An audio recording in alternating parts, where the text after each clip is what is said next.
আসন্ন নির্বাচনে আওয়ামী লীগ অংশগ্রহণ করবে না, এমনটি জানিয়েছেন অন্তর্বর্তী সরকারের প্রধান উপদেষ্টা শফিকুল আলম। বুধবার তার ফেসবুক প্রোফাইলে একটি পোস্টে তিনি এই কথা জানান। প্রেস সচিব তার পোস্টে উল্লেখ করেন, গণহত্যা সমর্থনকারী আওয়ামী লীগের সমর্থকরা বিভ্রান্তিতে আছেন যে দেশে নির্বাচন হলে তারা রাজনৈতিক প্রক্রিয়ায় ফিরতে পারবেন, কিন্তু মানবতা বিরোধী অপরাধের দায় স্বীকার না করলে এবং খুন ও গুমের সঙ্গে জড়িত ব্যক্তিদের নির্মূল না করা পর্যন্ত এটি সম্ভব নয়।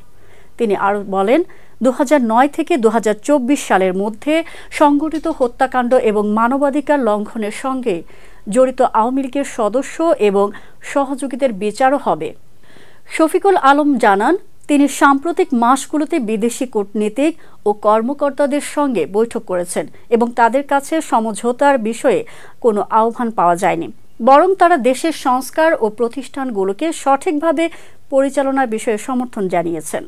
তিনি আরও বলেন, 1974 সালের দুর্ভিক্ষ, রক্ষী বাহিনীর হত্যাকাণ্ড এবং শেখ মুজিবের একদলীয় শাসন থেকে স্মৃতি মুছে ফেলার চেষ্টা করছে আওয়ামী লীগ সমর্থকরা।